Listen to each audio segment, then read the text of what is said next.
श्रद्धा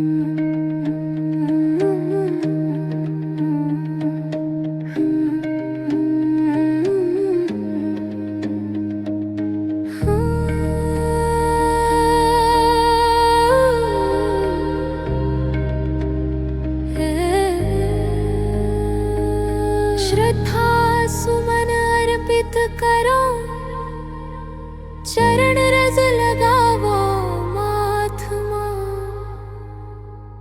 ये जीवन के तही खेवैया हो मोर सहाय हो मां। भाव भजन भक्ति है समर्पण मैया तोर चरणन मां। बेटी सही दुलार ले बे मैं तोर शरणन मां। भाव भजन भक्ति है समर्पण मैया तोर चरणन मां। बेटी सही दुलार ले बे मैं तोर शरणन मां। कृपा के कर दे बरसात हो, कृपा के कर दे बरसात हो माई। कर जोरी विनती है आस हो माई, कर जोरी विनती है आस।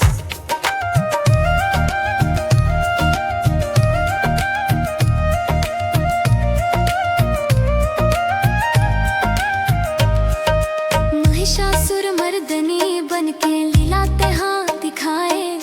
जग मां पाप के नाश करे वरनो रूप धर आए। महिषासुर मर्दनी बन के लीला तेहां दिखाए। जग मां पाप के नाश करे वरनो रूप धर आए। कर दे जग के उद्धार हो, कर दे जग के उद्धार हो माई। कर जोरी विनती है आस हो माई, कर जोरी विनती है आस।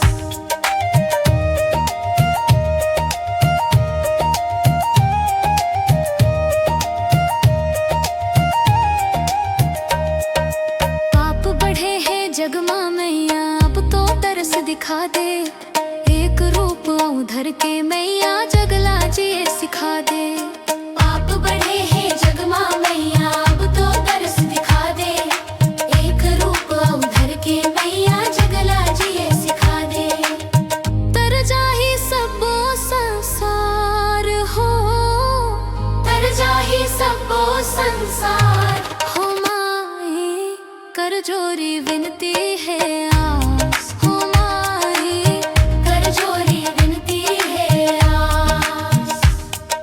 9 दिन 9 राती मैया कलशा तोर जलाए वो।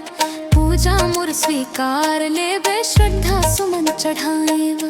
9 दिन 9 राती मैया कलशा तोर जलाए वो। पूजा मुर स्वीकार ले बे श्रद्धा सुमन चढ़ाए वो। कर दे बे मोरो उद्धार हो, कर दे बे मोरो उद्धार हो माई। कर जोरी विनती है आस हो माई, कर जोरी विनती है आस। भाव भजन भक्ति है समर्पण